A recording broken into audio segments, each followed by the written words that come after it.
Good morning, everyone. The suicide rate in the world's going up again, big time. Spring fatigue, what is it? Gotta let my puppy out again. Come on. You just can't be without me. It doesn't matter where I'm at. She's got to be there, right? Yes. Okay. Yes? Yeah? Oh, okay, all right. Go on.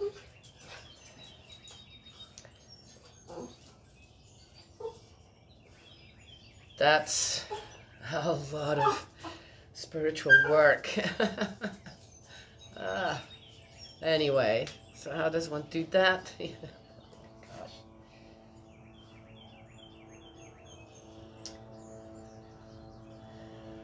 I find it interesting on how it really is true. There are the bullies, the ones that are being bullied, and then the ones that are literally sitting on the fence watching either side.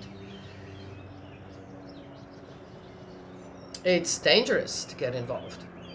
It really is. You don't know what the backlash could be to defend someone that's being bullied. Just using, a simple way of just stepping in and saying, hey, what are you doing? Stop doing that. Right? Yes. Even that seems to be something that people need really courage for. Interesting, the video of Jamal Johnson. Yeah. Oh, I remember Jamal from years ago. Man, that dude has a foul mouth, especially when he gets mad at you. So Jamal and I, we had our run-ins with each other. And I think I warned someone, I gotta remember who, in this group, beware when your own start to turn on you. There's one thing, I wasn't there. I know that Jamal tried to get some support for what he was fighting for or against or whatever it was, for whatever reason. And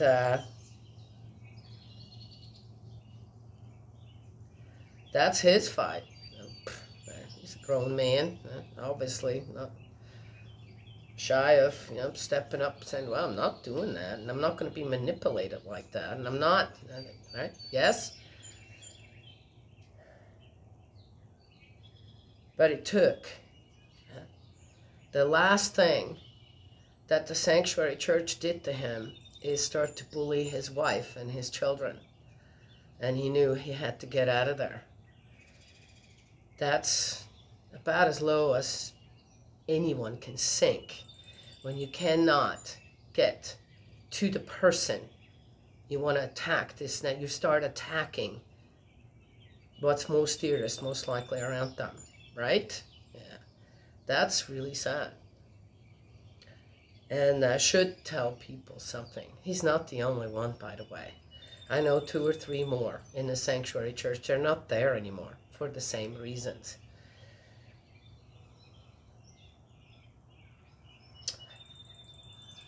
It's interesting when, and I suggest for everyone to do that, when you go and kind of study up a little bit on the true children. And most of them are really amazing.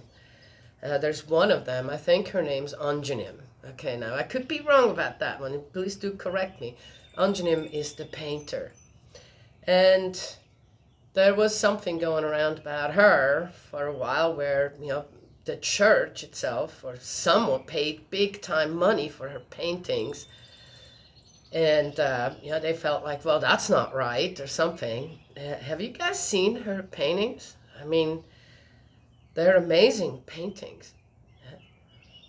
There are people out there making millions of dollars on just weird stuff when it comes to all that. It's just scribbles on a whatever on a canvas, but she's actually really amazing. She has this amazing way of putting the physical and the spiritual on a canvas. Yes. I'm a bad critic when it comes to just about anything like that. Okay, a bad critic. I look at it and I'm try to find the purpose behind what people create. And with her, and I've got two artists in my own family, my son and my daughter, who are amazing artists, and they love coming to ask me, so, Mom, what do you think? What do you think about this? And because they know I'm going to be honest with them. Anjanim's paintings are incredibly beautiful to me. And yet people found something to complain about. They found something to put her work down. Okay? Put her work down.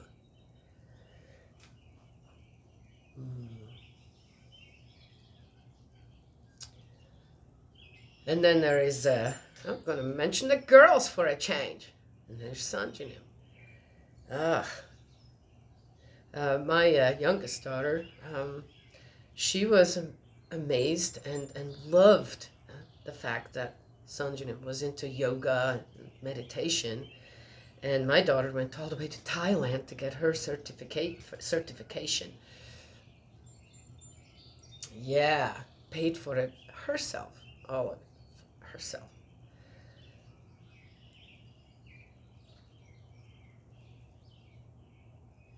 And my daughter's amazing at teaching that as well. Okay, now she's into doing murals and all that, so she doesn't have much time for that anymore.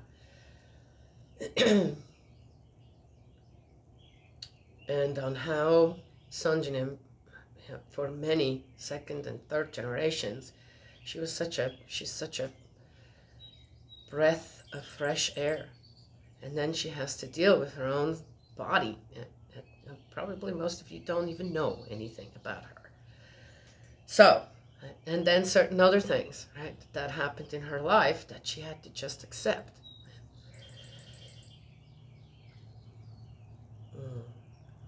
There is something amazing about each of the true children, yes. And for me, it's much more beneficial or lucrative or to look at the one great thing, or the great things in their life and what they've done and what they're doing. Right?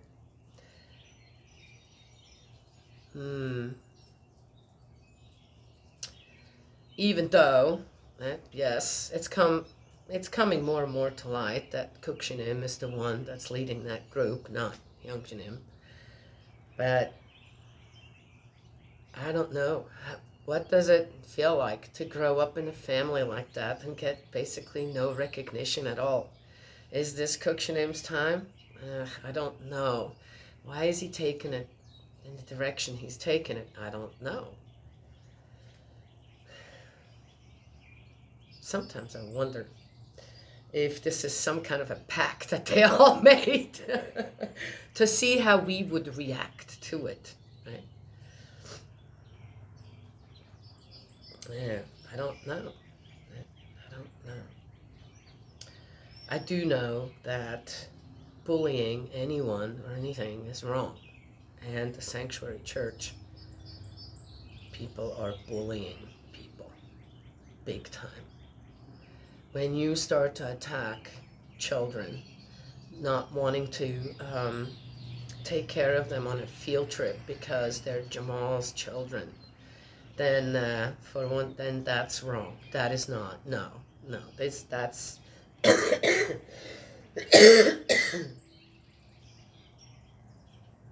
there's no excuse for that. None.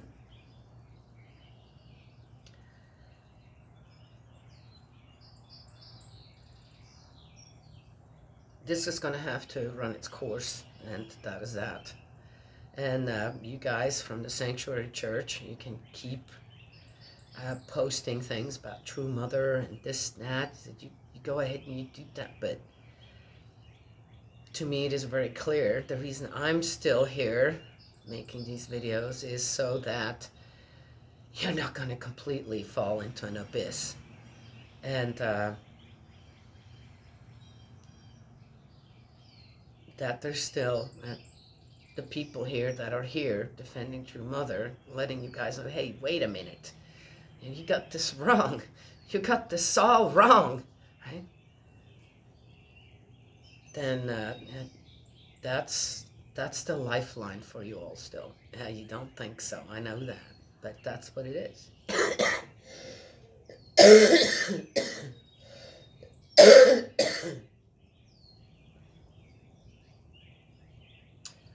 I've noticed when I was I'm still in a community, in a city where you're more of a community of the church, then there was some bullying going on there too. Well, when I saw it, I stepped in every time. Was it with leaders? Yes. I stepped in every time. Why are people complaining out there on how the leadership around True Mother, this and that's? Well, why are you letting the bullying going on? Why don't you just step in and say, hey, we're not doing that? And if you are prepared enough, you're going to be able to make a difference. Or you would have been able to make a difference. But you ran away. You ran away. That's what you did.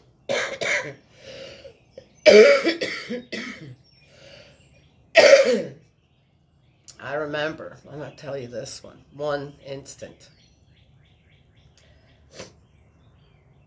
We had a regional director. He was kind of young still, per se. So, quite a bit older than I was, but kind of young for a regional director. And I walked out of the kitchen. It was a prayer breakfast Saturday. Walked out of the kitchen, and he was yelling at her. I'm going, hey! I went up and tapped him on the shoulder. I said, hey, be nice. Can't you talk nice to her? That secretary, oh, she was a sweetheart, okay? I'm going to let him treat her like that. Okay, what kind of mistake she made? Most likely nothing. Just, I don't know, maybe he was in a bad mood or something. Koreans kind of get into a bad mood, you know what I mean? Yeah. And when they're in a bad mood, they take it out on someone else. It's true.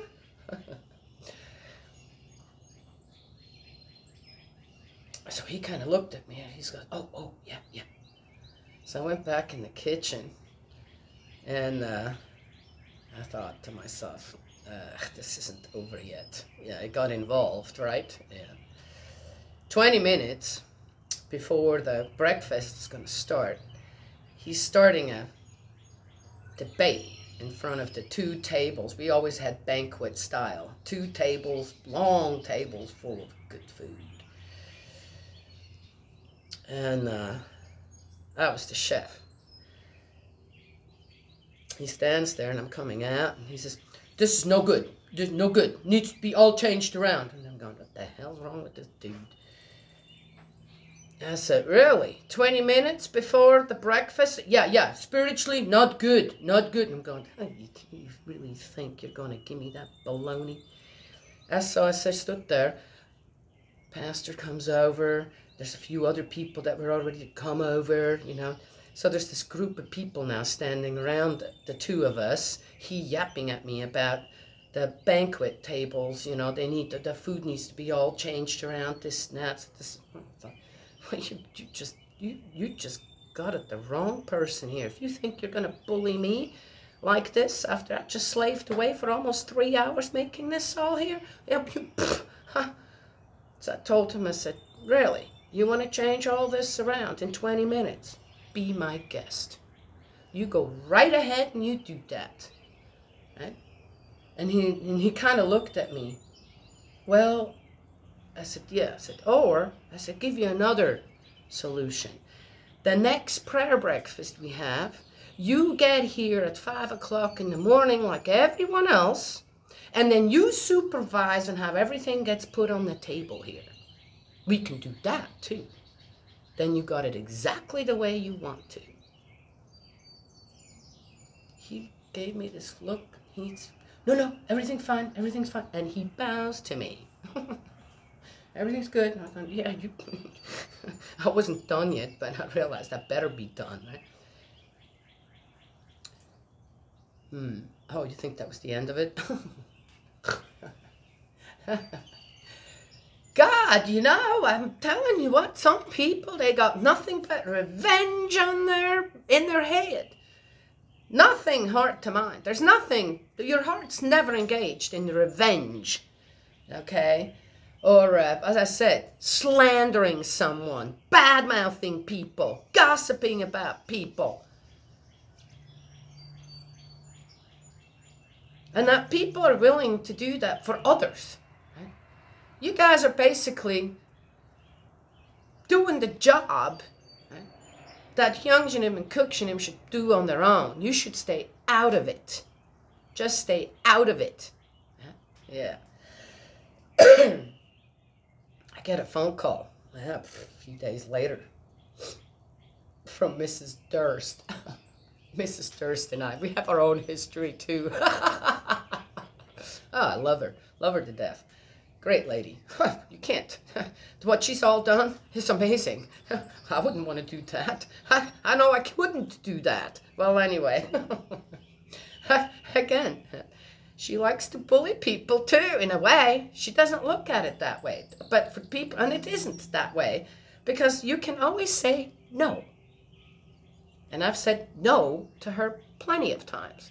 And yes, when I felt it was appropriate. It didn't mean I disrespected a central figure.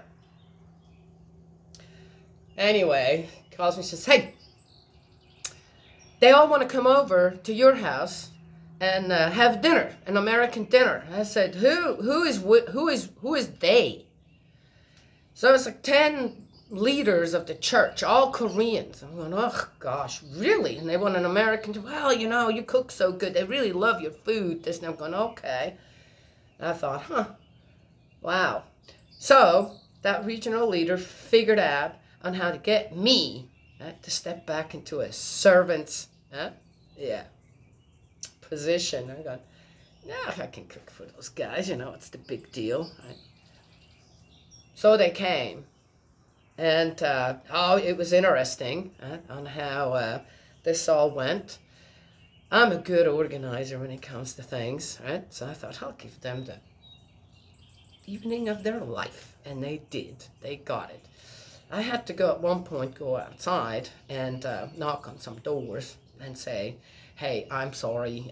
It's just, they're going to go home soon. You know, I was hoping they would. Man, they had karaoke going on in my house. It was so loud. And I'm going, oh my gosh, we got neighbors, you know. Anyway, they were all saying, no, it's kind of fun to listen to. I said, yeah, okay, I'm glad you... Good thing we had good neighbors, right? Yes, kind of understood. Man, they were so loud. Oh, holy cow. Well, anyway, they all loved the dinner, and I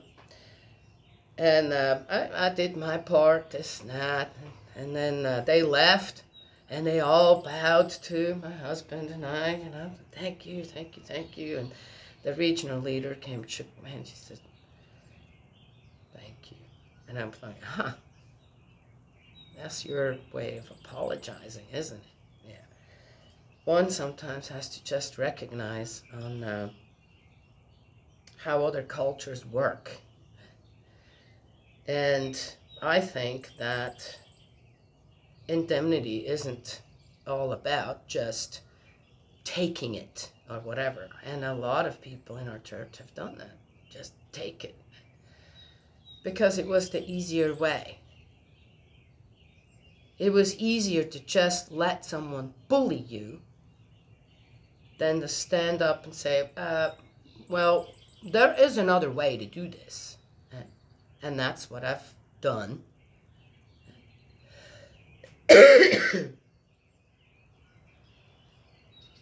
All the years I've been in the church.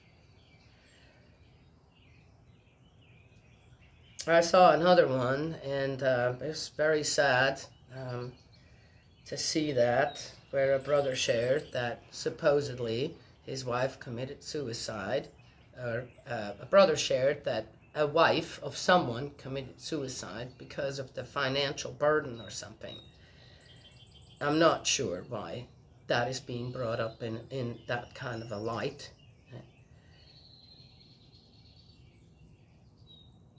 Then 3/4 of the members of the church should all have committed suicide. There is way more to that. And to use it again in that way, that's bullying people out there. That's bullying, and surely that woman is not going to be looking upon this favorably.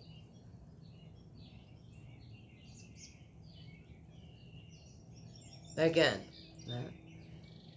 there was something else that wasn't quite right, but we won't know that, do we?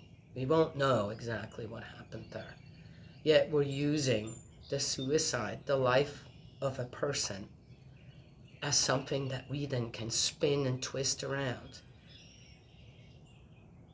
What, to your benefit? That is really low. That is very low. So again, yeah, the Sanctuary Church members may think that they are right about this and that and I don't know what. But when you sink so low to start bullying people in the way that you do, or think you can do, and what? Follow another one, another example of the brothers? Follow another example of that community on how to treat people? Really? I'm going to say this one more time.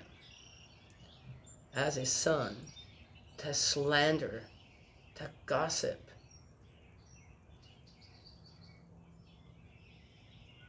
your mother, your own mother, the way these two are doing and having fun with it. Fun. They're having fun with it.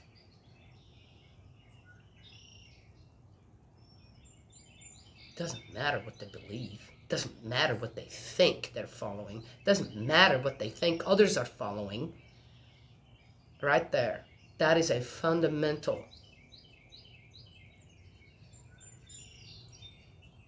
point that's just wrong. Absolutely wrong. And will never be right. Now you can take that to church. Well, anyway. I feel sorry for Cruikshank. I really do. I think there's so much more in that man than what he's doing. And he's paid indemnity for certain things already. I'm not going to get into that. You guys go and study up on all that. And I don't know what it is going to take for him to wake up and really start guiding his brother. What he's doing now is influencing his brother, and that's not on the good side. I don't know. Or maybe, as I said, they're in a play. They're all putting on a show to see how we are reacting to it. I don't know.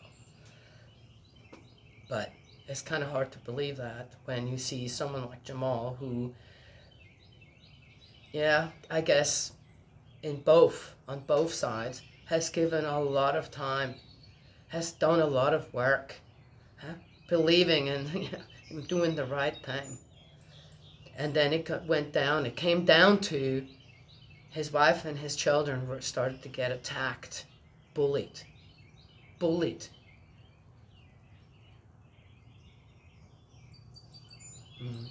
It's very sad. It's very sad to see that.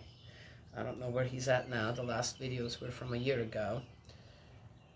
And one can tell that he's hurt really big time. If it does any good, Jamal, I'm sorry. Sorry you had to go through all that. I don't think you deserve that. I hope that you found some place with young people to work, especially teenagers, that are happy to have your guidance and your strength and your teachings. Obviously, you know quite a bit. So, anyway, and apologize. And I apologize to you.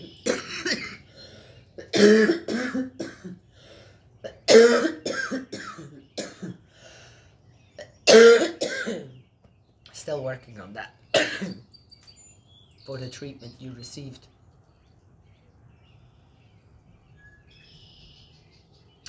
Best I can do, right? Yeah, hope we will see you again under better circumstances. That's all I have to say today. God's love and blessings always, and I will talk to y'all another time.